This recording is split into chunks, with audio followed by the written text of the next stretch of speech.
issue for him. I want to start by telling you that Nnamdi Kanu, nobody stabbed him. Nobody attacked him. He's there in the correctional center. That one is one. Then secondly, there is a massive sigh of relief sweeping across the internet and through the streets of the Southeast right now, because the terrifying rumors that had everyone's heart in their mouth have finally been addressed. If you have been on social media in the last 24 hours, you probably saw the panic-inducing posts claiming that the leader of the indigenous people of Biafra, Nnamdi Kanu, was attacked or even stabbed inside the Sokoto Custodial Centre. The tension was thick, the fear was real, and the silence from official quarters was making it worse. But today, we can officially put those dangerous rumors to rest because we have heard directly from the man who has eyes on the ground. Barrister Maxwell Opara, one of the tireless legal consultants for the IPOB leader, has come out to clear the air. In a video released on his social media page, he spoke with the authority of someone who knows the facts. He looked straight into the camera and assured every single supporter, every concerned Nigerian, and the international community that Nnamdi Kanu was neither stabbed nor attacked by anyone. He stated clearly, "I want to start by telling you that nobody stabbed Nnamdi Kanu and nobody attacked him. He is here in the correctional center in Sokoto." That statement alone has brought the blood pressure of millions of people down. It turns out that the stories flying around were just that, stories. The lawyer confirmed that Kanu is safe, or at least as safe as one can be, while serving a life sentence in a maximum security facility. But while the physical attack has been debunked, the legal battle is heating up in ways that are just as intense. You see, understanding why Kanu is in Sokoto in the first place is the real story here. Remember that following his conviction by Justice James Omotosho of the Federal High Court in Abuja, Kanu was handed a life sentence. But the judge didn't just sentence him, he gave a very specific directive on where that sentence should be served. This is where the confusion started. Many people thought the prison authorities just woke up and decided to fly him to the northwest. But Maxwell Opara has revealed that this was a direct order from the court. Barrister Maxwell Opara, one of the tireless legal consultants for the IPOB leader, explained that when the legal team approached the prison facility officials to ask, "Why Sokoto? Are you telling us that Sokoto is more protective than Abuja?"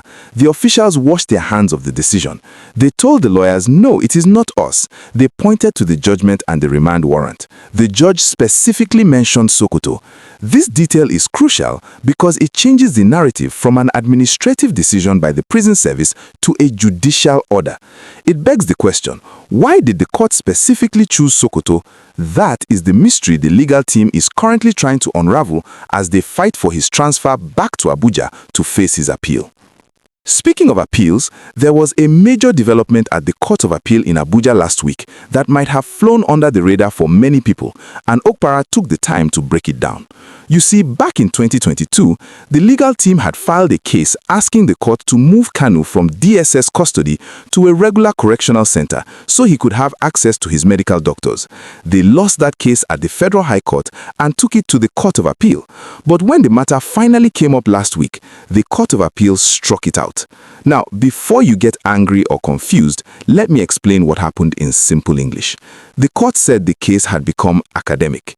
In law, when a court says a case is academic, it means that the situation has changed so much that making a decision on that specific case won't change anything in reality. Since Kanu has already been convicted and moved to a correctional center, even though it is in Sokoto, the old request to move him from DSS cell to a prison is no longer relevant because he is already in a prison. Opara explained, when the matter came up, the court said it had become academic and struck it out. So that particular door has closed, not because they lost the argument, but because events have overtaken the request. Now, this is where things get really interesting, and I need you to pay close attention. The legal team is not giving up.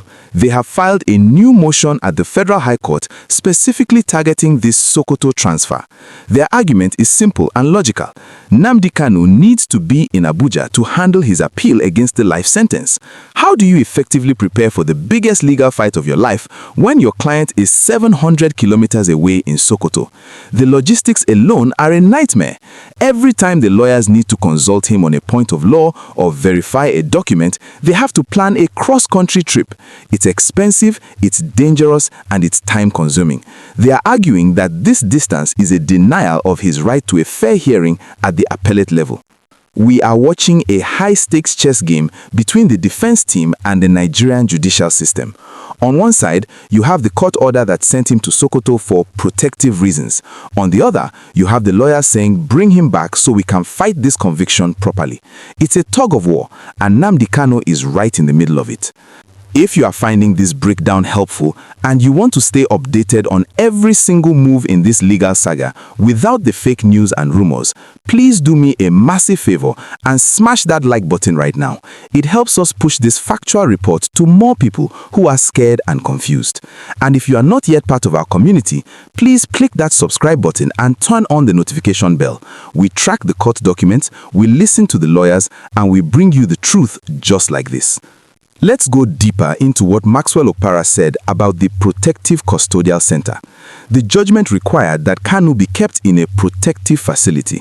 The implication of moving him to Sokoto suggests that the court views that specific facility as safer or more secure than Kuje or other centers in Abuja. But this raises so many questions. Is Sokoto, a state that has faced its own share of security challenges, really the safest place for a high-profile political prisoner? Or was the distance the main factor? The legal team tried to press the prison authorities on this, asking if they were implying Sokoto is more protective than Abuja. The answer they got was that they were simply obeying the remand warrant. This puts the ball back in the court's court.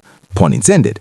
The new motion filed by the lawyers is challenging this specific geographical placement. They want the court to reverse that part of the order. If they succeed, we could see Kanu moved back to Abuja or a closer facility. If they fail, Kanu will remain in Sokoto for the duration of his appeal process, which could take months or even years. The clarification by Maxwell Opara is so important because misinformation can spark real-world violence. When people hear stabbed, they react. By coming out with a video, Opara has poured water on a potential fire. He has redirected the energy of the supporters from panic to the legal reality. The focus now is not on a physical wound, but on the legal wound of the conviction and the logistical wound of the location. It is also worth noting that the legal team is working under immense pressure. They are juggling multiple cases: the appeal against the conviction, the motion for transfer, and the daily management of Kanu's welfare in a distant land. The fact that Opara is taking time to update the public shows that they understand the anxiety of the people. They know that silence breeds rumors. So, to recap the situation as it stands today in 2025, Nnamdi Kanu is alive, he is unhurt, and he is in Sokoto. He was not stabbed. The case about his transfer from DSS to prison was struck out because he is already in prison. The current battle is to move him from Sokoto back to Abuja so he can face his appeal squarely. The judge sent him to Sokoto specifically in the warrant, and that's the order the lawyers are trying to overturn. It's a complex situation, but at least for today, we can sleep knowing that the physical attack to his life inside the prison was a false alarm. But the question remains, will the Federal High Court grant the request to bring him back to Abuja? That is the next big headline we are waiting for. I really want to hear your thoughts on this Sokoto order. Do you think the court had a valid security reason for sending him so far away? Or do you agree with the lawyers that it's making the appeal difficult? And what do you make of the rumors? Why do you think people are so quick to believe the worst news? Drop your comments below. Let's have a respectful conversation about this. This story is far from over. As the legal team prepares for the next hearing on the transfer motion, we will be here to give you the update. Thank you for trusting us with your news. Stay tuned.